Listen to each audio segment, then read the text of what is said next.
this tutorial, I'll be teaching you how to achieve this merge gradient on Figma. So this is basically blobs with different colors.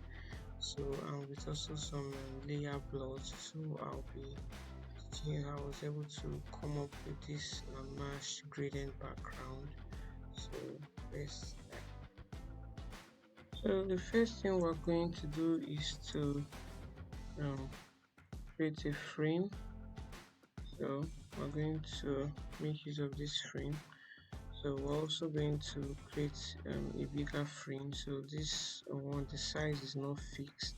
So this is where we're going to have our different blob in it. So you can actually use the pen to come up with your blob, but I'll just go straight to making use of the Figma plugin for blobs. So if you don't have it on your Figma, you can install it. So I already have mine installed, so I'll just click on it and get different shapes of blobs I want. So you can just choose any one.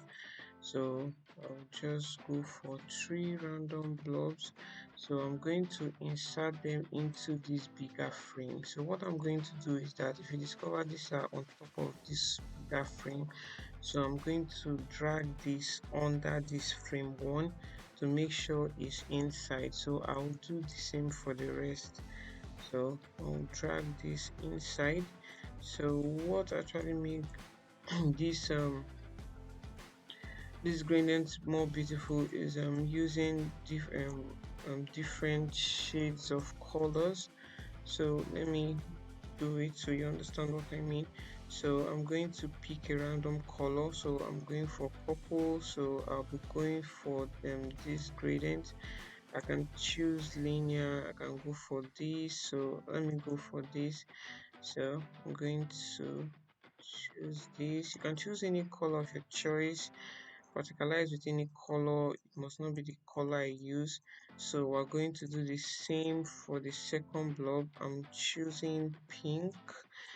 I'm going to choose pink. Okay, let me go for thick red. I'll do the same. I'm going for this. So I'm going to increase this a bit. So I'm going to give this a darker shade of the color and increase the opacity. I'll take this high bit, make this, so I'll basically increase this particular blob, increase this.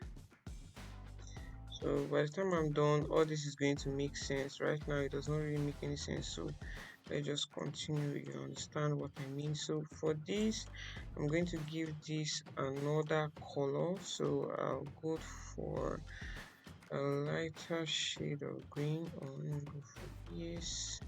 So do the same thing, use this one, either use my scale tool to increase it. I'm going to increase it to any size of your choice. So I'll reduce this a bit.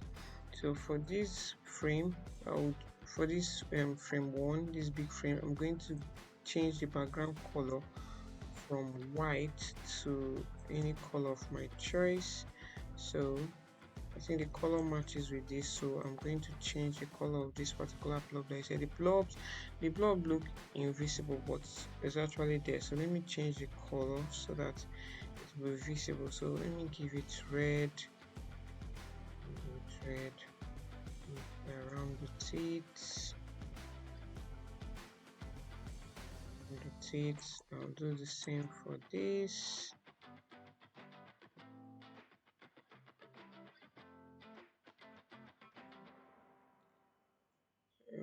I'll give this a brighter color. Can you play around with any color of your choice? It must not be all I'm using. So after this, I'm going to use a particular effect called the layer blur. So It's actually going to make it more beautiful. So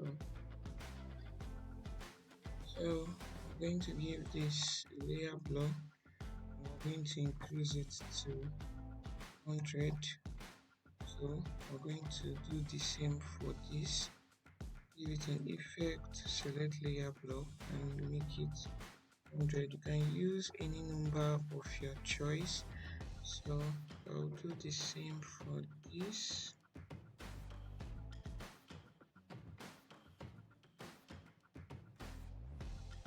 The idea now is to make this fade. So you can see now this is like a mash of different colors, different gradients. So now we have this. So the next thing we're going to do, we're going to make this a component. So once we make this a component, we're going to um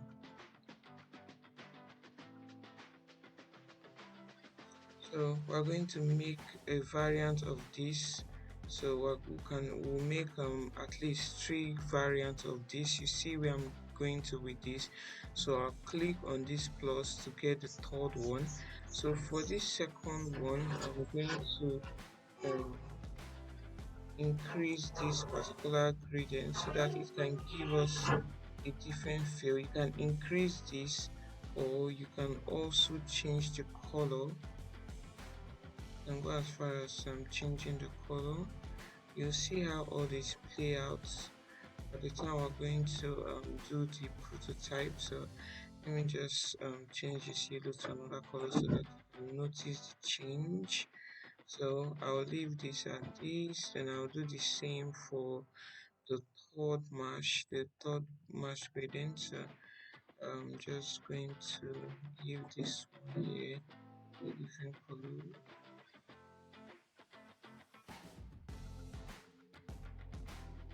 Give this another one.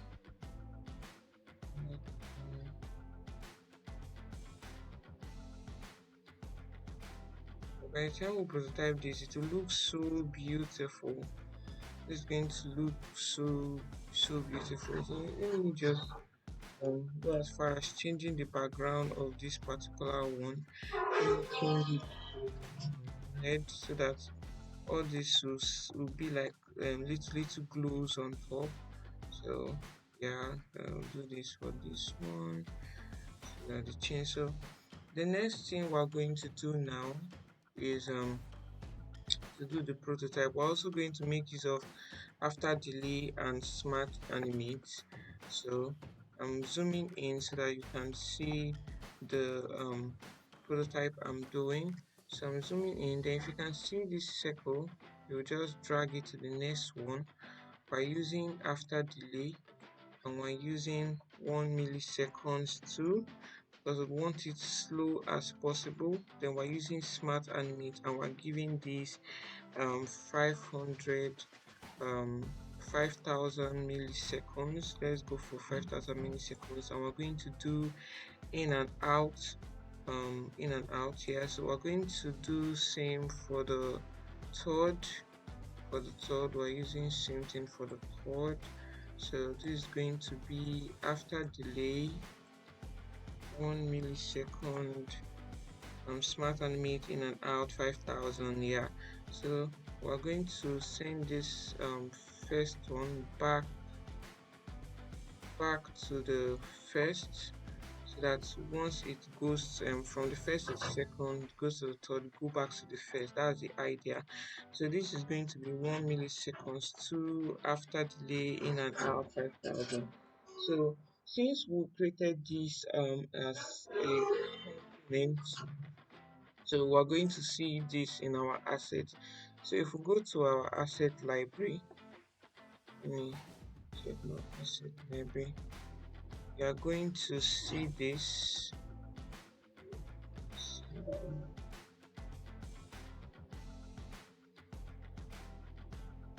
So you're going to be seeing this one was the first one I created for the for another video, so let's not confuse that. So once you go to your assets, because you created this as a component, you're going to see this on your assets. So we'll just drag this and put into the second one. So by the time we put into the second one, the prototype that we have done on this component is going to affect this. Let me show you what I mean. So I'm going to click my preview button. So I'm waiting for this to load.